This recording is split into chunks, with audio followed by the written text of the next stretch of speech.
Hey, Belmont UMC. It's John Philip and Becky here. Just wanted to share a few thoughts with you.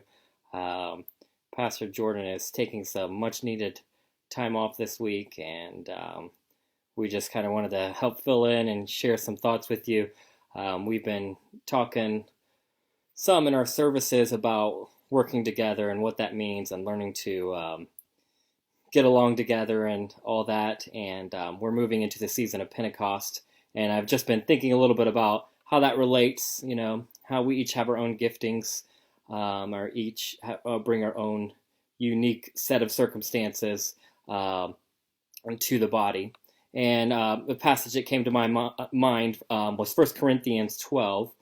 Starting in verse 12, it says, "Just as a body, though one, has many parts, but all its many parts form one body, so it is with Christ. For we are all baptized by one Spirit, so as to form one body, whether Jews or Gentiles, slave or free, and we are all given the one Spirit to drink. Even so, the body is not made up of one part, but of many. Now if the foot should say, 'Because I am not a hand, I do not belong to the body,' it would not for that reason stop being part of the body. And if the ear should say, 'Because I am not an eye, I do not belong to the body,' it would not for that reason stop being part of the body. If the whole body were an eye, where would the sense of hearing be? If the whole body were an ear, where would the sense of smell be? But in fact, God has placed the parts in the body, every one of them, just as He wanted them to be. If they were all one part, where would the body be? As it is, there are many parts, but one body. The eye cannot say to the hand, 'I don't need you,' and the head cannot say to the feet, 'I don't need you.' On the contrary, those parts of the body that seem to be weaker are indispensable." And we just kind of wanted to come together and share some thoughts together. We have kind of there's of course lots of couples that serve in ministry together, but we've had the unique circumstance of not only serving, but even being on staff together here at Belmont. We've always worked together for years now, and it's been kind of a unique experience for us. And just wanted to touch a little bit on how we can see things differently. Just as we have different parts, Becky and I tend to have different strengths and different weaknesses, and we've learned to try to accommodate each other in those things. Becky brings a really, of course, she works really well with children and all that, but she also has a really strong organizational skills and great leadership skills, and I've learned to glean from that, and help to compensate where I'm weak. I've learned to rely on Becky, and so it's the same way. It can be with working others in the body. Uh, there's lots of people who have lots of different perspectives, and that can be really frustrating, really difficult to learn to jive and work together. But it's really important to do. If we're going to operate as a body, we can't just throw out our feet just because, the feet operate differently. We can't throw out our eyes or our nose or anything else. We all have to learn how to rely on each other and how to work together and see each other as Christ sees us. And that's one important thing I get out of this passage. So, I don't know if you have anything you want to add. Yeah, I guess even though John Philip's primary focus is music ministry and my primary focus is children's ministry, I think we talk to each other about each other's ministries and what we're thinking, and we are at a place where we share those vulnerabilities, knowing that for the most part, I don't step on your toes too much. For the most part, they're welcomed and in a good place and a good heart, and I think like John Philip was saying, that we improve each other, through our conversations that we have, and our ideas and spark, once one thought might spark another thought, or one thing that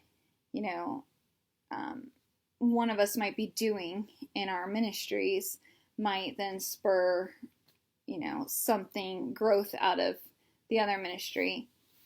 And I think it's also important to realize that we're not just these separate little pockets or separate little entities. Many times as a church body, we're like, oh, well, I'm really great at singing, So that's what I do. I'm the singer. Well, I'm really great at the food pantry. That's what I do. I help in the food pantry.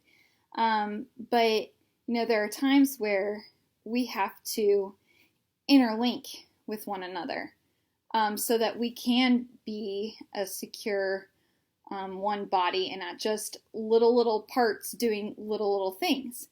And so if you think about the hands, the hands can't wash the feet, or the feet can't wash themselves. They need the hands to help wash them. And so it's the same way with John Philip and I in our ministries. Sometimes I help him, he'll be like, I really need you to help play the flute this Sunday. And it's Thursday night, and that's not really particularly interesting to me, but many times I will do so. And then other times you ask me that, hey, I need you to help out in children's ministry or VBS tonight. Yeah. Sometimes you have to be flexible and be willing to jump in. He doesn't really like it when I don't share my ideas ahead of time.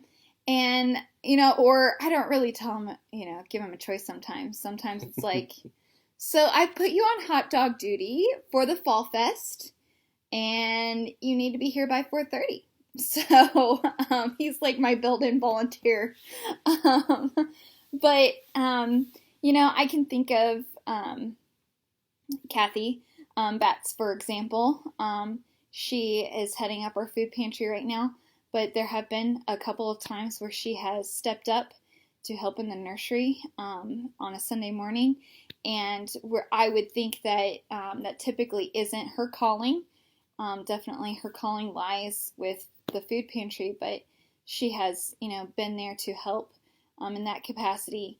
And so that's just one tiny example of how, that interlinking process of many parts becoming one whole.